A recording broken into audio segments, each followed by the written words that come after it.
You're listening to the OCD Stories podcast, hosted by me, Stuart Ralph. The OCD Stories is a podcast dedicated to raising awareness and understanding around obsessive-compulsive symptoms. I do this through interviewing inspired therapists, psychologists, and people who have experienced OCD. Welcome to the OCD Stories. And welcome to episode 512 of the OCD Stories podcast. And in this one, I chat with Dr. Stephen Phillipson and Sarah. Stephen is a licensed clinical psychologist who specialises in CBT for OCD and is clinical director at the Centre for Cognitive Behavioural Psychotherapy in New York. And he is joined by one of his patients, Sarah. In this, we discuss what is metaphysical themed OCD, what is metaphysical contamination OCD, trauma, Sarah's OCD story around this theme of metaphysical OCD, her sticking points in recovery, getting the wrong diagnosis, how her husband supported her, and her therapy with Steve. Really great conversation. Thanks to Steve for his expertise. And of course, thank you so much to Sarah for giving her time and her story. I really appreciate it. And it was very inspiring. And thanks to our podcast partners, NoCD. If OCD is interfering with your life, NoCD can help. They're licensed therapists, specialize in exposure and response prevention therapy, the most proven therapy for OCD. With NoCD, effective treatment that is 100% virtual is available for children and adults with OCD. And most members can get started within 7 days on average. No hassle, just real science-backed help and support between sessions. Begin your journey at nocd.com, or I'll put the link in the episode description. So thank you to you guys, as always, for listening. I deeply appreciate it. It means a lot to me. And thank you to Stephen, and also thank you to Sarah. I appreciate her time and Stephen's time. So without further ado, here is Stephen and Sarah. Welcome to the podcast, Stephen and Sarah. Always good to be here, Stu. Yeah, it's good to have you on. And good to have you on, Sarah. Hello, good to be here. Thank you for the invitation. No worries. So today we're going to talk about metaphysical contamination and getting loved ones involved in the process. So where should we start with this? Maybe, what is metaphysical contamination, Steve? Well, I thought we would discuss sort of metaphysical OCD, which has a number of different branches to it. Metaphysical contamination is just one of a number of the branches. It's probably one of the most common of the branches, but so we'll talk about metaphysical OCD as a more general theme within the metaphysical community. Perfect. Yeah, go ahead. Where should we start? Okay. So the first thing is I wanted to look up the term metaphysical because I don't think it's necessarily a widely comprehended topic or theme. And I found a definition on, of course, Google that I really thought described the phenomena very well. So metaphysical describes concepts or subjects that are abstract and beyond the scope of physical science concerning the fundamental nature of reality, existence, and being. The term is derived from a branch of philosophy called metaphysics, which explores questions and existence, causality, time, and the relationship between mind and matter. It can also refer to something highly abstract, subtle, or fanciful. And I think that in all the many different manifestations of metaphysical OCD, this does a really good job of giving a very comprehensive description of the many facets and subsets of the metaphysical theme within OCD. I think that of all of the themes of OCD, the only one that comes close to metaphysical in terms of being confusing to both patient and practitioner is probably relationship OCD, which has its own reasons for being extremely confusing. But for the sake of metaphysical OCD, I think that it can be very, very confusing and convoluted. I want to say that the themes of metaphysical OCD are so convoluted that for many, many years, many psychiatrists, many medical professionals have mistaken this subset of OCD for psychosis. And we will unfortunately discuss that exact topic in a few minutes down the road. I first want to start off with the subset that you mentioned, Stu, which is metaphysical contamination. This particular subset involves the idea that a historical event, which usually has some type of a traumatic nature, takes on a sense of emotional fragility in the current association with often objects that in some way are tangentially related to that historical traumatic event. Unfortunately, many people with metaphysical contamination have had some type of significant trauma, often involving another person, where there's been some form of abuse. And so often with this particular spike theme, you have both a potential post-traumatic stress disorder diagnosis in addition to OCD. And in this situation, often I recommend that both of these diagnoses be treated separately, sometimes concurrently, meaning at the same time, and sometimes sequentially. If it's going to be treated sequentially, I recommend that the trauma be treated initially so that the remaining subset of the OCD elements can be differentiated and treated in that kind of unique OCD way. Trauma and the treatment for stress, post-traumatic stress and trauma has a significant amount of cognitive elements to it. And that's why it's sort of important to keep them separate, because as we know, it's not really productive to use a cognitive strategy for an anxiety disorder. But in terms of trauma, a cognitive strategy can be very, very productive. Trauma is defined, and I make this point very clear to patients, more in terms of the impact of the trauma than the actual circumstance that occurred. And so, when humans might go through the same historical event that has a potentially traumatic nature to it, people will take that history and relate to it and manage it in very, very unique and individual ways. So for someone to have a very upsetting or traumatic negative historical event, we look at the way that that event reshapes a person's sense of how they see their own existence, their own identity, how they see others around them, often in terms of trust and safety, and often in terms of how they see the world around them and how they see their future in terms of their ability to function in their lives in a way where they have a realistic and optimistic sense of what they're capable of toward their future. So in dealing with metaphysical OCD, if we assume that a person has gone through successful treatment for PTSD, we often use very similar paradigm in terms of doing ERP with exposure. So a case that I worked with in Switzerland many, many years ago was a woman who had been unfortunately abused by her psychiatrist when she was a teenager.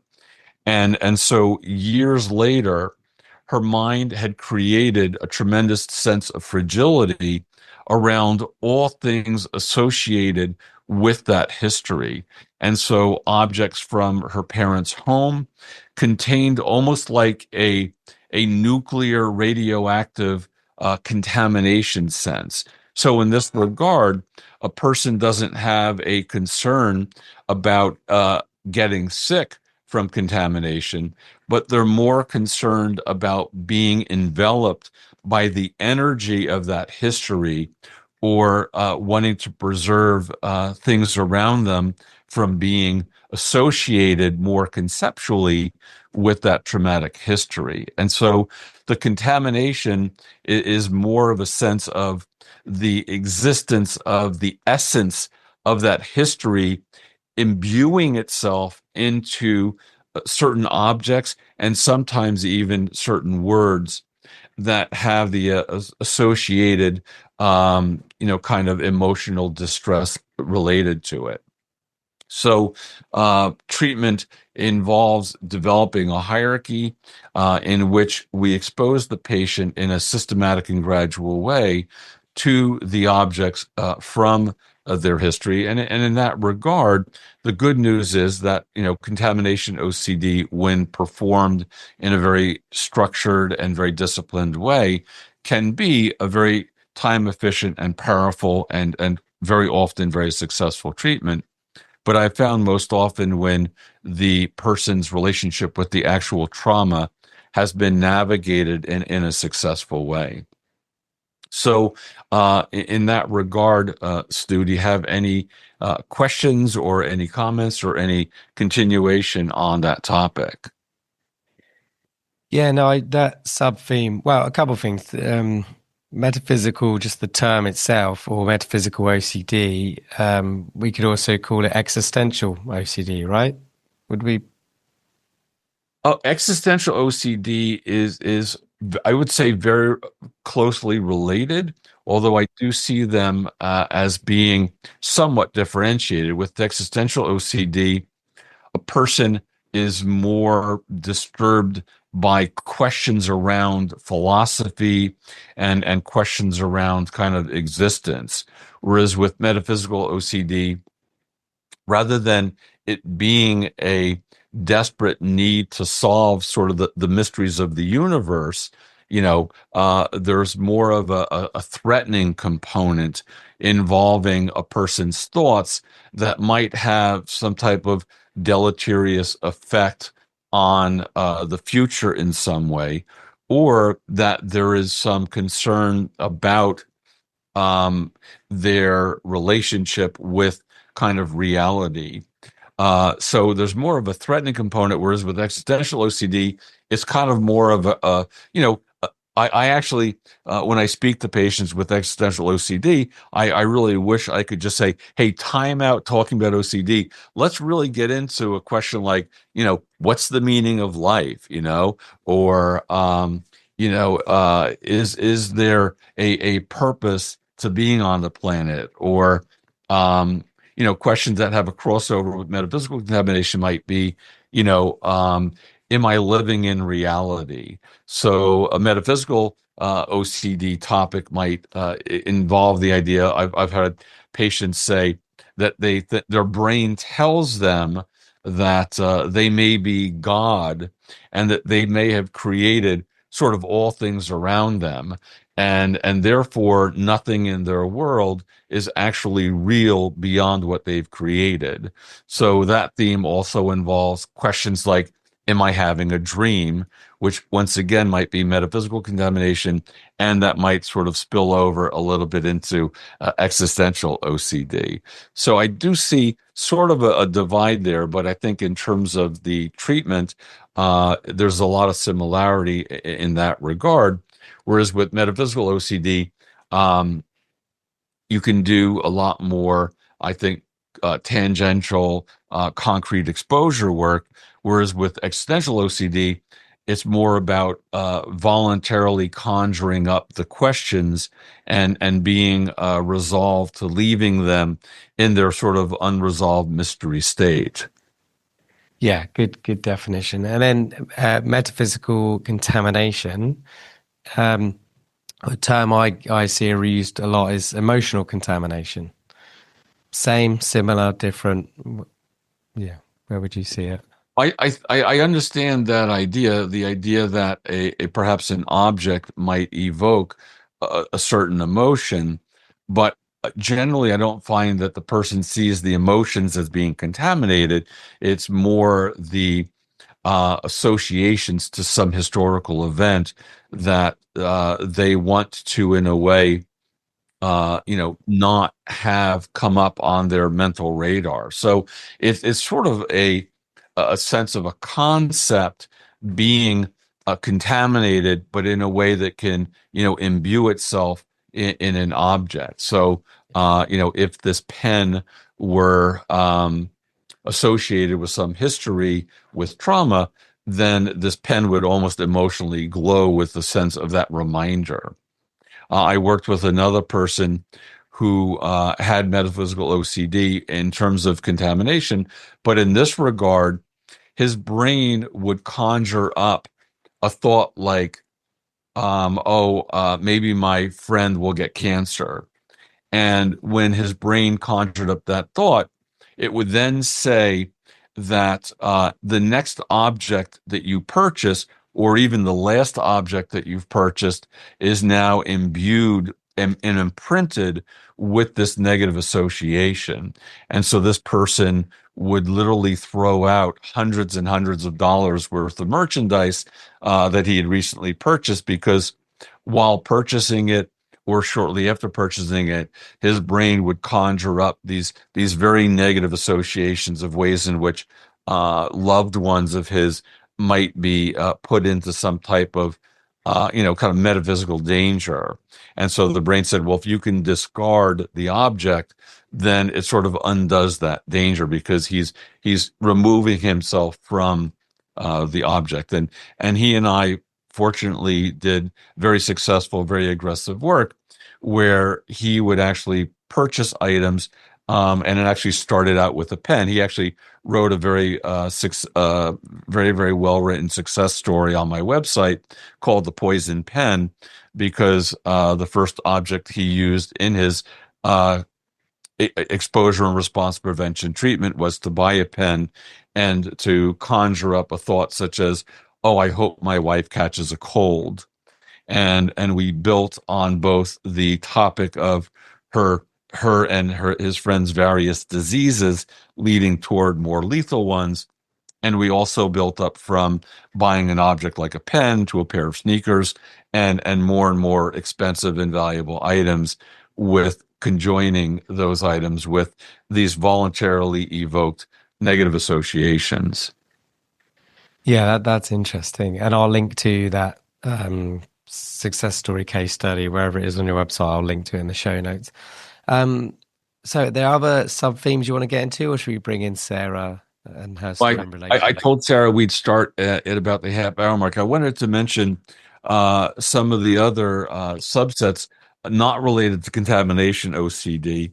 I'm working with a woman in Sweden, and she has sort of an interesting subset of metaphysical OCD in which, once again, there are these protected loved ones, and her brain says if you don't close the door in a repeated way or get into bed in a specific way with a clear mind, then these people will be at some type of risk that might involve disease or might involve some type of an accident. And so in this regard, once again, it's the idea that the thoughts, as I say, sort of can bend the universe, and a person tries to engage in ritualizing often in terms of undoing the thoughts. That can be done through prayer, sometimes confession, and once again, sometimes through Googling, what's the chance that my thoughts might have an impact on loved ones in the universe.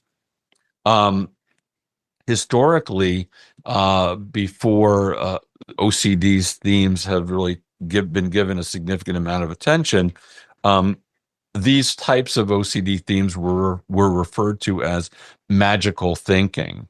And in this regard, that's why so many mistakes were made in terms of the diagnosis, because people who have psychosis often endorse magical thinking, the idea that their thoughts can produce some negative impact on the universe. And so for those who might be panicking right now, I'll say that it's not a very difficult distinction between a person with psychosis, because when their brain tells them that they can kind of project their energy and will onto the universe, it's a seamless belief that there is a realistic, non-questioned component to this.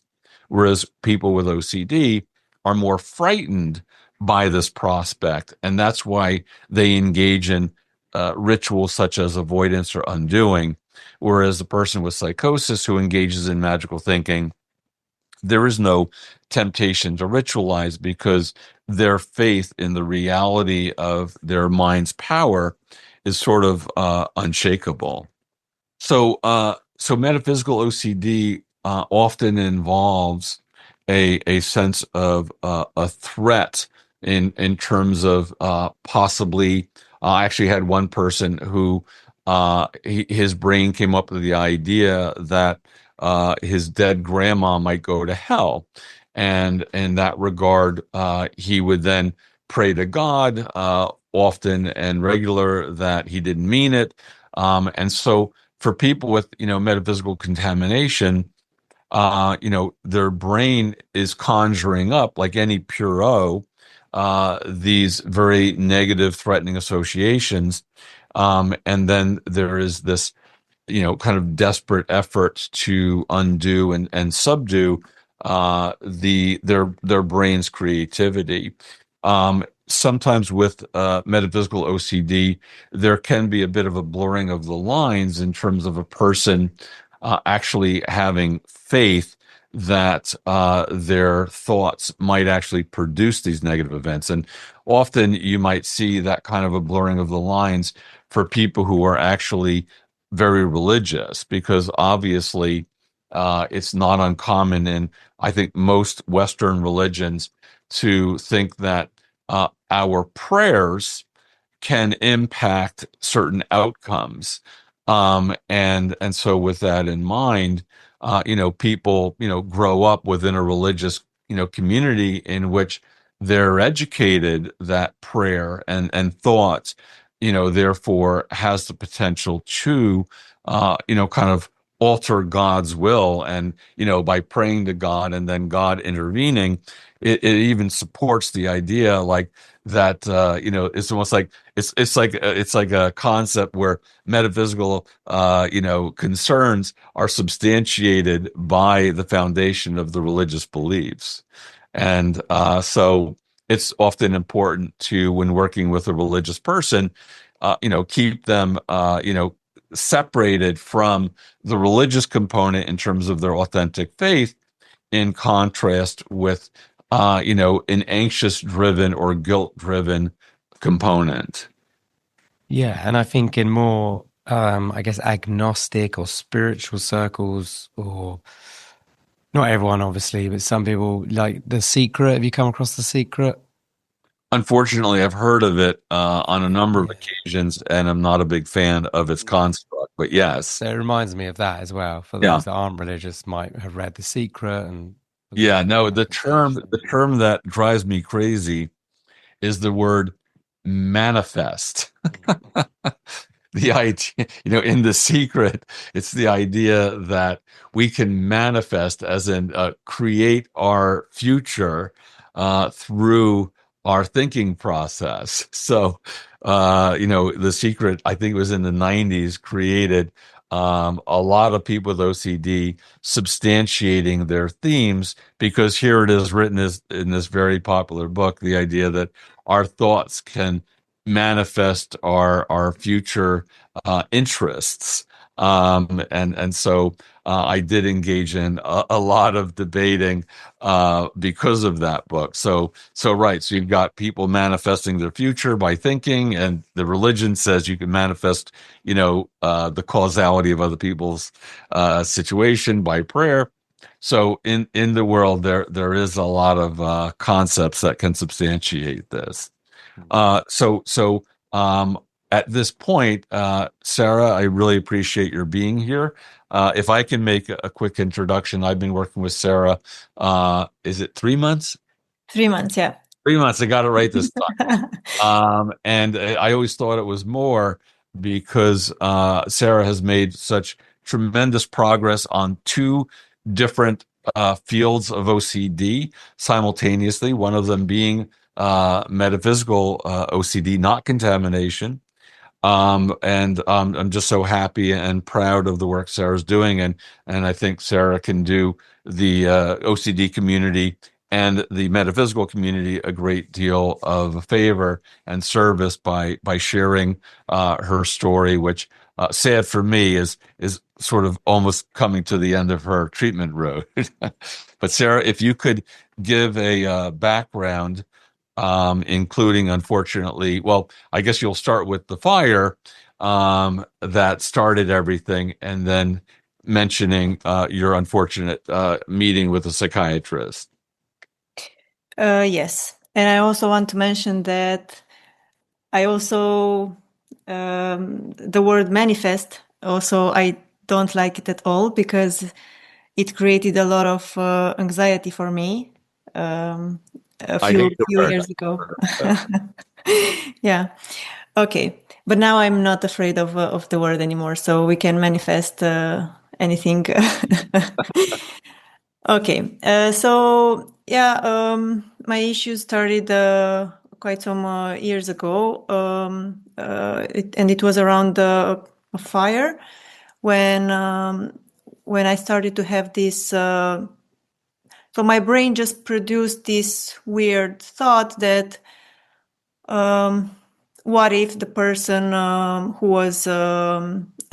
was responsible for the fire got this idea from me, and at the time I got really scared about this thought, which was just a random thought, but because there was a big tragedy at the time, I got really scared of this thought, and I started to have really long periods I started to have a long period of anxiety, and I was desperate to prove that I have no connection with that fire, and that and that the thought that my brain produced is not true.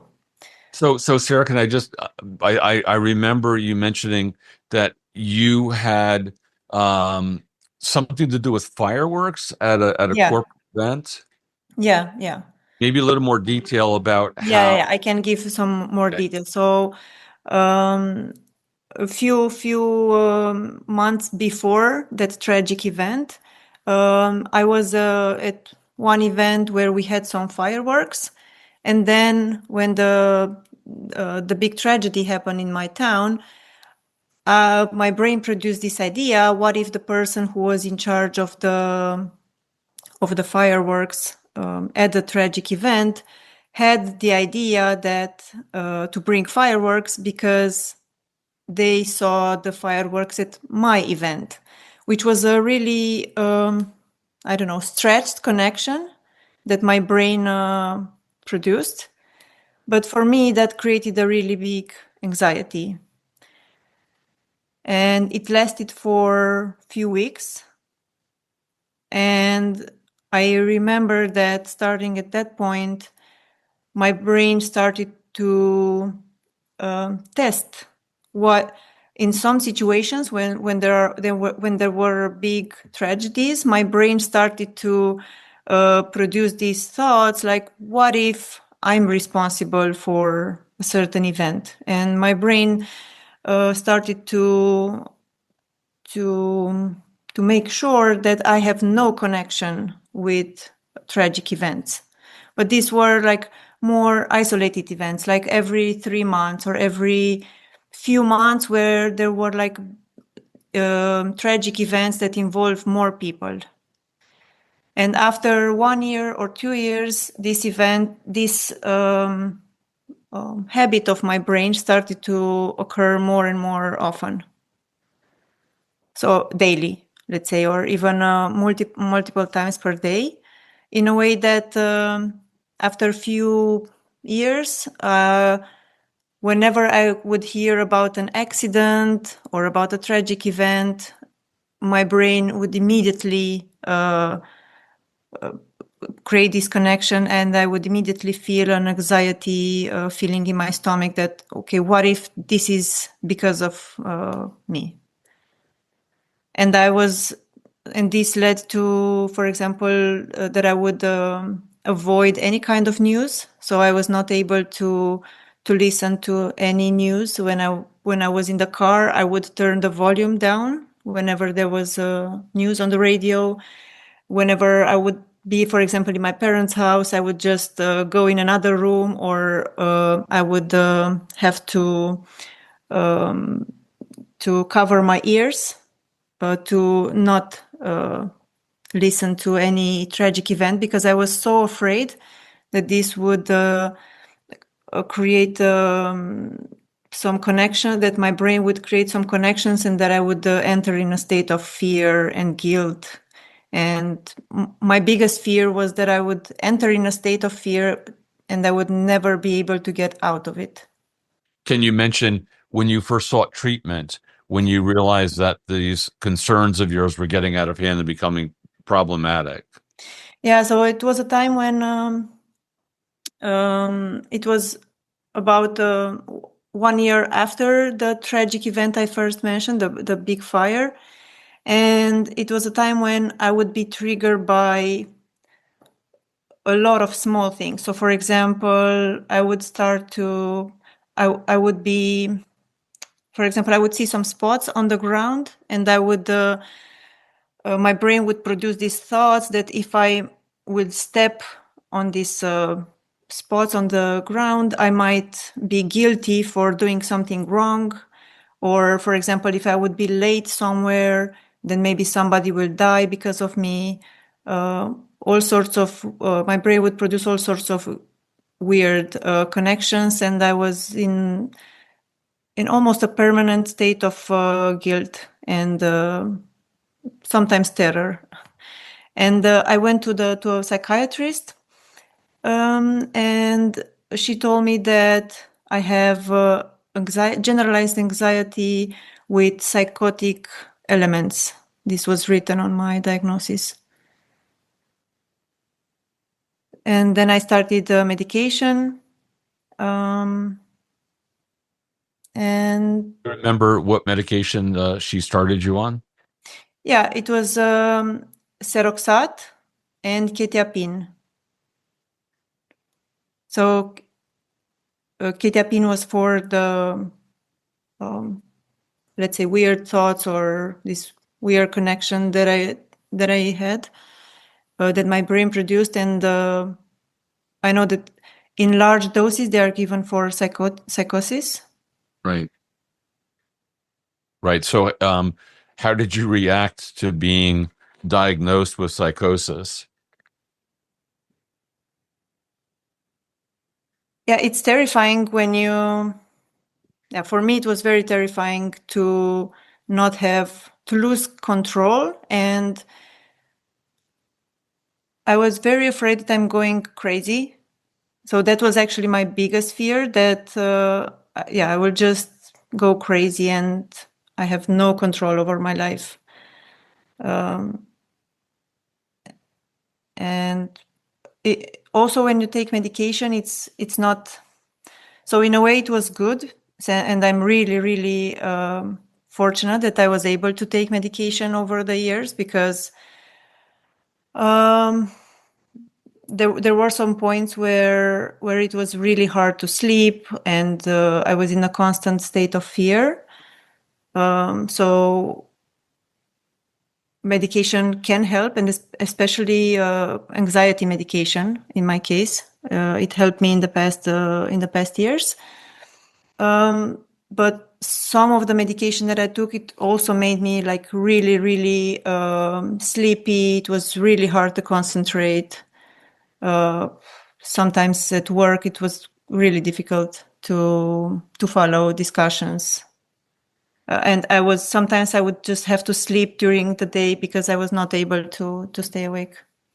Yeah, I think this is sort of an example of the common tragedy of being misdiagnosed. Obviously, this psychiatrist wasn't able to put the pieces together and recognize that this was just a subset of OCD and that you weren't having a lapse of reality testing. But your comment reminds me, Stu, not only so do we have religion that promotes metaphysical thinking and manifesting, but then there's also the superstitious element of it, like step on a crack, break your mother's back. And here, brain is telling her if she steps on a spot, that these negative reactions can happen. So it goes in, that society promotes kind of metaphysical substantiation, through a variety of these kind of thinking processes. Sorry for interrupting, Sarah.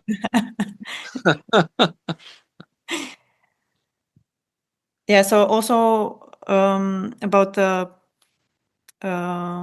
superstitions, I also want to mention that when I was a kid, my mother would have all kind of interesting story with metaphysical components attached to them, and even now or a few years ago, my mother would tell me like, yeah, it's not your fault, you're not causing any of these tragedies, maybe you just have premonitions.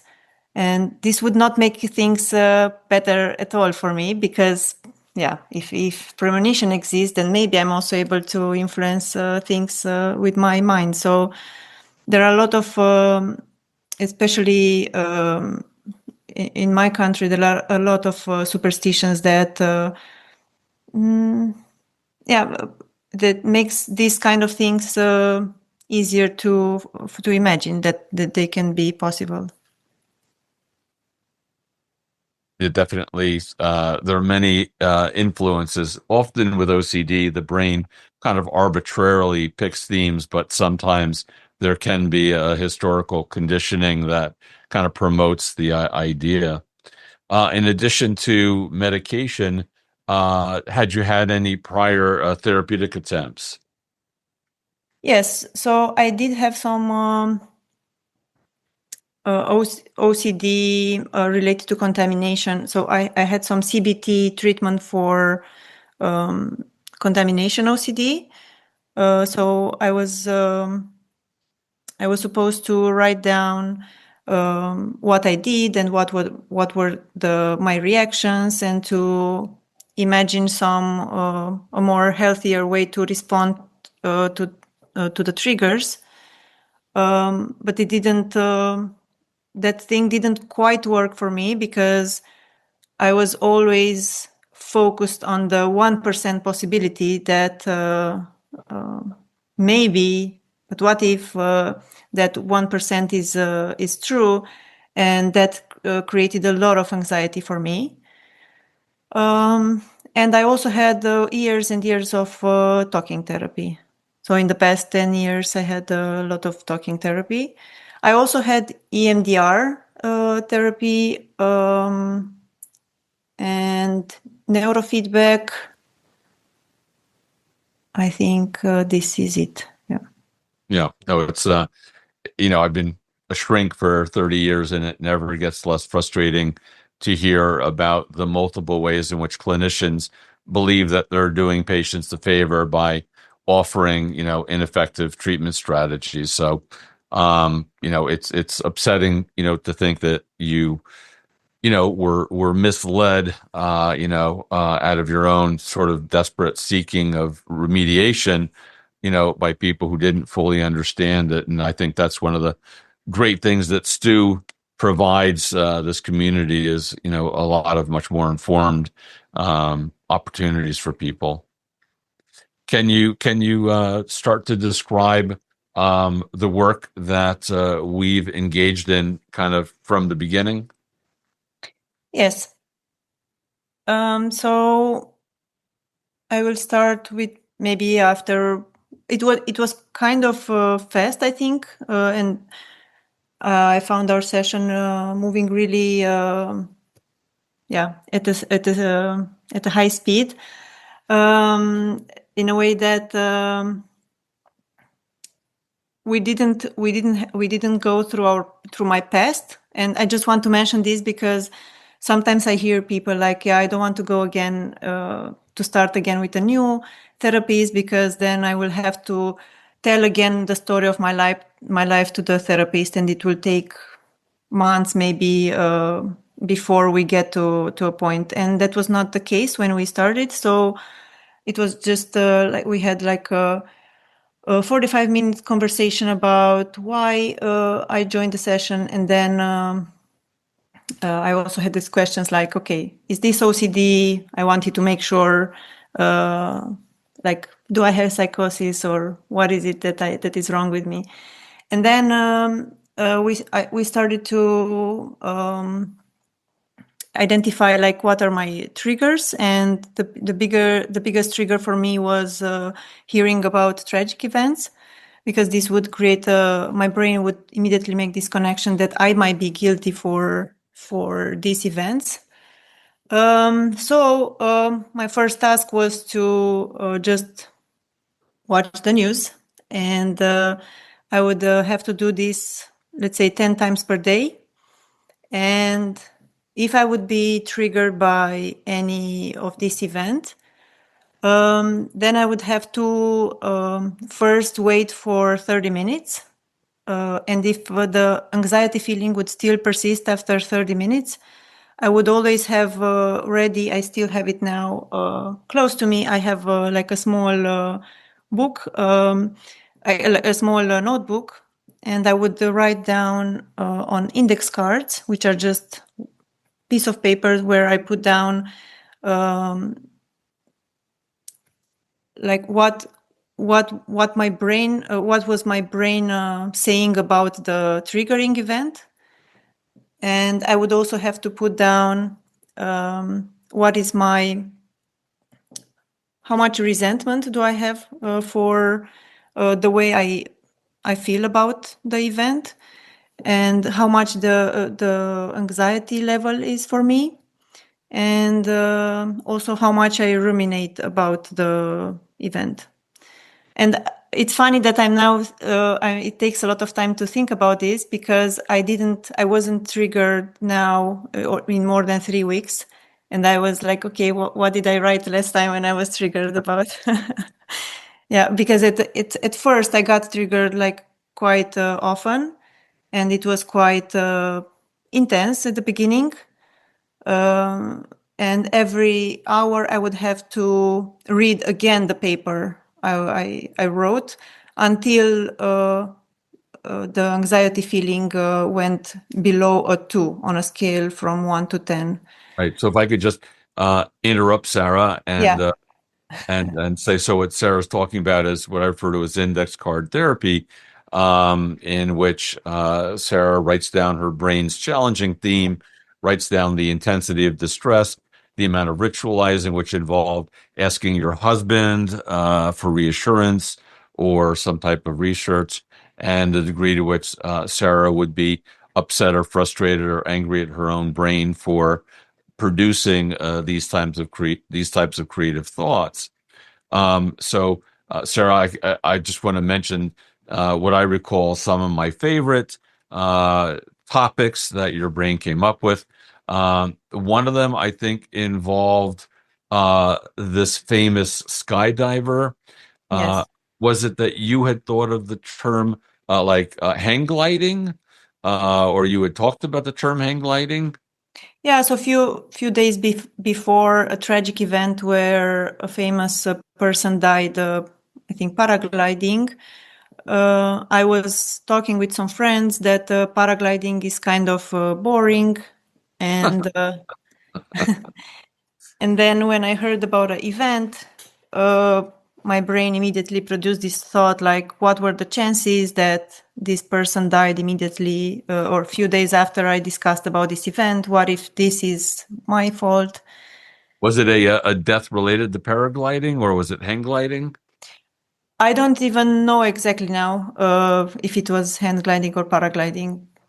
Yeah. Yeah, but there was that connection, and then another time you talked about a horse, was it? Yeah. So the next step in our therapy was to also to think on purpose about some events, because that was also one of my fears, that I was afraid of any negative events or any negative thoughts that my brain would produce. So, for example, if I would think of the collapse of a bridge, then I would be immediately scared of this thought that my brain produces. And then my brain would produce more negative thoughts. Yeah. And then I would be scared of that thought, and so on and so on. So then one of the things that Stephen encouraged me was to just think on purpose of some negative events. And at one point I thought about an accident with a horse. And then after a few days or something like this, there were multiple deaths involving horses that were, I don't know how to say it in English, where you have a carriage and a horse that is used for transportation.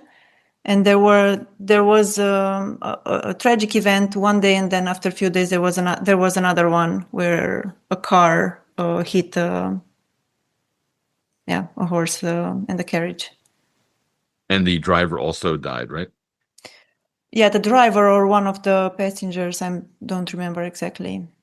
And one of the topics that started to give me question as to whether you actually do have magical power in the universe was the stampede, which, in this country, not many people die in stampedes, but apparently you created that in Europe. Yes. So after the tragic event with the horse, there was, I had this thought that, why did I thought of a horse? Maybe I should have thought of a cow. And then after a few days, I saw in the news that there was a stampede where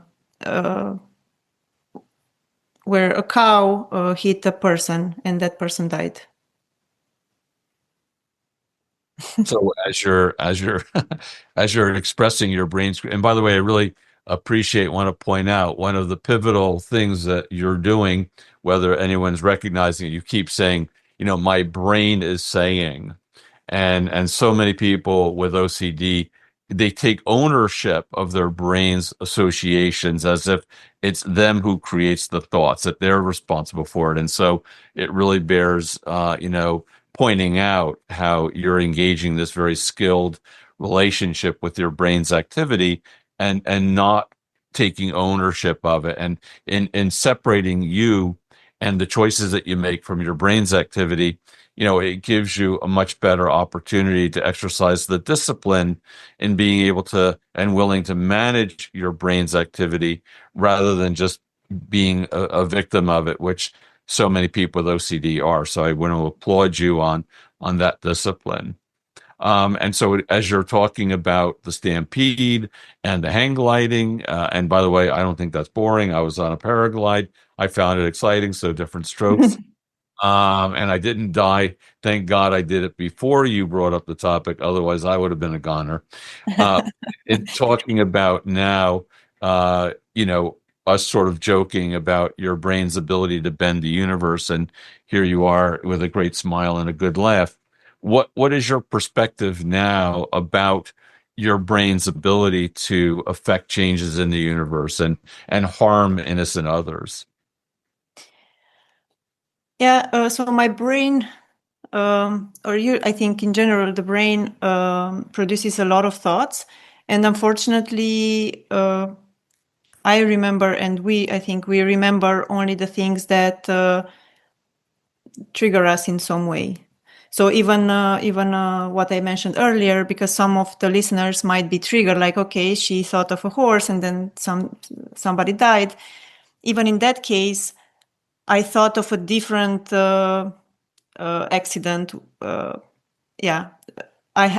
thought of a horseback riding, but the brain only picked the horse in my story and then connected to a tragic event. And then when the anxiety is very strong, I don't have the capacity to judge things, and even so, how to say that. What I've learned is that it doesn't matter that my brain produces these thoughts, and it doesn't matter that sometimes it's hard to to so a lot of times I just wish that I could know for sure that it's not my fault. And that was, let's say, something that I hoped for a very long time. So I just hope that one day I will be able to tell for sure that it's not my fault. And since we've been working together, I understood that this should not be the goal, and but the goal should be that I'm able to accept that okay, I might be guilty for tragic events, and in a paradoxical way, thinking like this, it just turns things around, and it makes it harder to believe that I might be responsible for tragic events.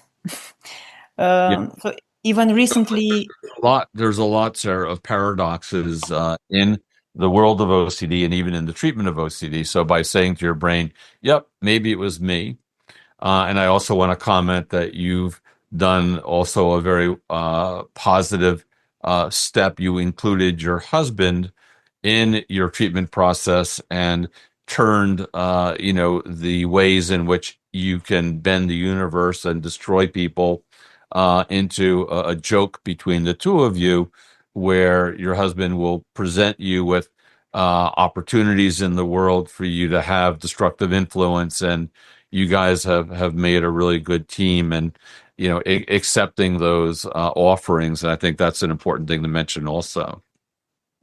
yeah. But just by accepting that, okay, it might be my fault, it takes a lot of pressure and a lot of struggle to, it's very tense. Like, okay, I must make sure that I'm not guilty. But then when you say, yeah, I might be guilty, then it's like you see things a bit clearer, or I don't know, something changes. And I recently had an event like 2 or 3 weeks ago where I was afraid that I got COVID, and because I have this responsibility OCD where I'm afraid that I will cause, because I'm responsible also for other people's health. At first I had this guilt reaction and anxiety reaction. But then immediately when I had this shift in perspective, like, okay, yeah, I might have COVID, and I might kill a lot of people. It just changes the way I relate to the thoughts that my brain produces, and to the anxiety feeling that I have. Yeah, I mean, I can explain that when a person engages in an escape response to the brain's creativity, it sort of substantiates the idea that the threat may be legitimate and that you should take caution. But when you flip it around 180 degrees, then you look into the anxiety, look into the fear, and you look into the threat, and you say, yep, maybe it's me, maybe I'm guilty. The brain doesn't know how to manage that because you're not complying with its warning signal. And that's why the brain tends to shut down, because once you choose to comply with the possibility that you may be responsible and you're not going to offer any resistance or escape, the brain just kind of disengages. And that's why you get a pretty time effective relief from that type of response. I just also want to ask, you'd mentioned that you haven't really even had a challenge in about 3 weeks or so. And a very important question is your relationship with your brain's silence one of like, oh, I hope it stays that way, or one in which you're able to say, hey, brain, you've been silent for 3 weeks. I'm ready for the next one. Bring it on. Yeah, sometimes I have to remind myself that, okay, I'm ready for the next one. Even this morning, because I'm still looking at news every day, at tragic events specifically, I just hope somebody or nobody will check my phone history, because I'm always looking like tragic events. Yeah. And every hour I'm looking for tragic events, like I'm some kind of weird person. And even this morning when I searched for tragic events, I had I started with this thought, let's see what or who did I kill today. So sometimes I do remind myself that, okay, I'm ready for the next killing. Yeah. And I think just to mention that, as I tell people at your stage of recovery, the most important exposure right now is your blank index card, because carrying the blank index card and being ready to take on the next challenge, not with a sense of fear and fragility and trepidation, but with an aggressive welcoming of that possibility, is such an important part of sustained recovery. And I just want to kind of mention, for you and for anyone listening, you can get to this place where Sarah has achieved this success. And I just also want to mention quickly, Sarah has also had responsibility OCD with actual contamination and has done an A+ job, not surprisingly, in spreading around all kinds of germy things to the unsuspecting public, coworkers, family members, occasionally her poor husband. And not surprisingly, that Sarah's been so successful with metaphysical OCD, treating actual contamination OCD, even though it has a responsibility component to it, which tends to complicate things. Sarah has also done a terrific job with, and I'm not surprised because she's an incredibly disciplined person and very, very aggressive in treatment.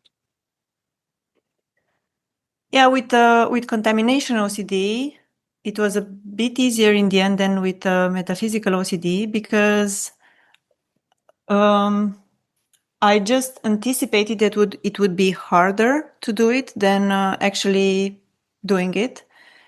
And every time I would be like, okay, I'm just waiting for anxiety to arise because I did this. This I don't know, this thing that I shouldn't have done with contaminating things around my house, but the anxiety would just not come.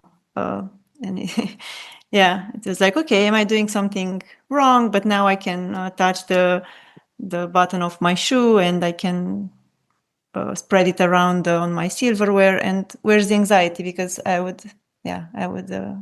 So one of more of the paradoxes is when you anticipate anxiety, it often will not emerge. It's when people dread the potential for anxiety that the brain would tend to visit. So your readiness for it, your willingness for it has been a huge component in its non-showing up.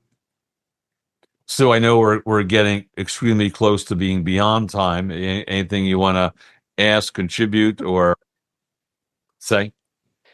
Yeah, no, it's it's been good sitting here and listening to this because, Sarah, it sounds like you've done a great job in therapy and you can clearly articulate what's helped you, the process.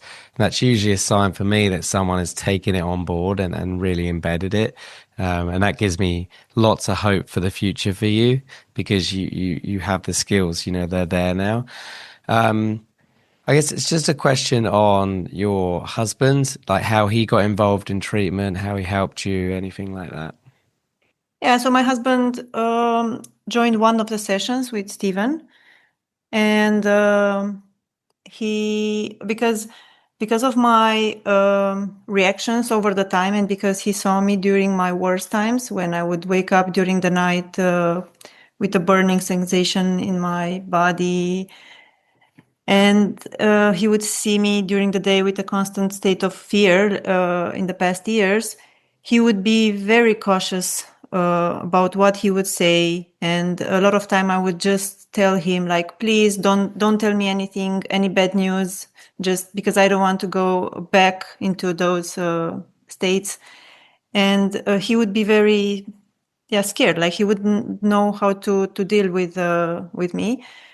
And I think it was also a relief for him when after he joined the session with Stephen, that he could actually say a lot of things, and we started to make a lot of jokes, like, okay, so you killed those poor babies that we heard in the news that died, or have you heard the news today that I don't know, something bad happened in America or even in Europe, and so his job was to mention the bad news and to say that it's my fault.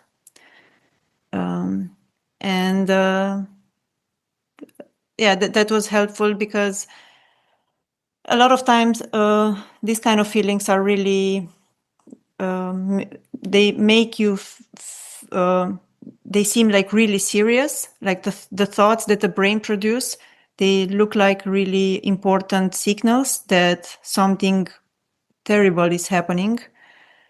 And being able to make fun of it, and being able to say, okay, yeah, I can take more, and just, I'm ready for more bad news. I'm ready for more killings. So I'm not actually killing anyone, just to make it clear. Well, But you might be. You might be. We don't know. There was that stampede, I think that had your name on it, Sarah. No, I always say that if something happens, it's Steven. So if it's not my fault, it's Steven's fault. So I'm, yeah. I take full responsibility. Yeah. I've given Sarah a list of names that I want her to put curses on. Just in It's true. And they didn't die yet. So yeah, I'm not sure anymore about my superpower. But I just want to mention something about your question, Stephen, earlier, that you say, how do I, if I'm afraid of future events? Actually, I just remember that this morning there was this thought that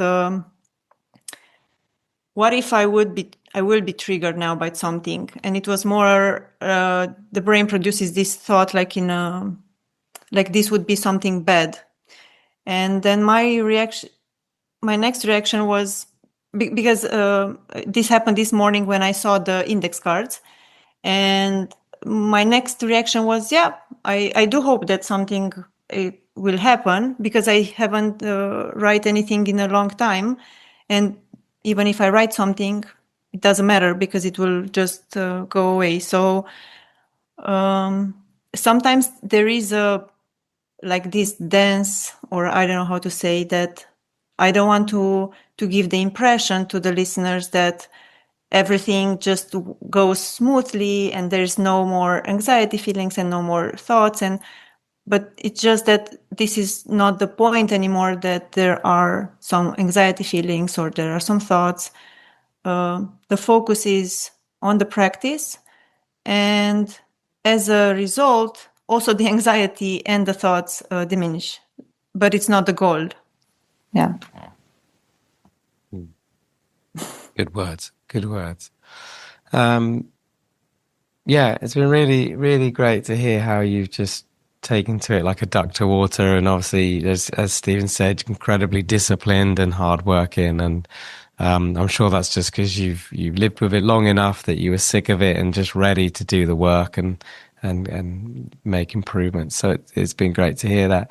So I guess lastly, just to open it up to both of you, is there anything either of you want to say to finish the podcast? Could be words of hope, could be just anything else you've wanted to say today. I do want to say that, at least for me, the first reaction sometimes when Stephen would suggest some things to try is, it's like, sometimes I'm just afraid to, okay, should I do this? Should I look at the news? But just actually trying it made it, much less scary than I thought of. But I also think that it's very important to have the right person supporting you. So I know, because I've been also in this situation on my own, and I don't know if I could have done it on my own, because sometimes my thoughts would produce a lot of anxiety and they would be very triggering. So I think it's important to have the right person to guide you in this process, I would say. Yeah, and I'll just say, occasionally, more than I'd like to recall, I hear people say, OCD is a lifelong disorder. And when people like Sarah engage in this treatment in a very aggressive way, and are ready to face the next challenge, not with, fragileness, but with aggressive acceptance, this disorder can go dormant. I look at it like, once again, a volcano that's no longer erupting, and it can go dormant for years and sometimes decades. And so, just as a real information of hope that people with OCD are not born with a lifelong affliction, but a very treatable condition when, as Sarah said, in the right hands, and more importantly, when the patient, engages with the treatment in the kind of aggressiveness that Sarah has taken on. Yeah, good words. Well, look, thank you both for this important topic. Sarah, for you sharing your story. It was amazing to hear it. And Steve, your expertise as always. So yeah, thank you both. Thank you, Stu. It's always a pleasure. Thank you for the invitation. Thank you, Cher, for sharing your wonderful journey. Thank you for listening to this week's podcast. And thank you to our Patreons who helped make this episode possible. And if you would like to find out more about Patreon and the rewards and benefits, then there will be a link in the episode description. If you enjoy the OCD Stories podcast and would like to support us, please subscribe and rate the show wherever you listen to the podcast. And thank you to NoCD for supporting our work. If you want to find out more about NoCD, you can click the link in the episode description. And quick disclaimer, guys, this podcast is not therapy. It is not a replacement for therapy. Please seek treatment from a trained professional. And until we speak, take care.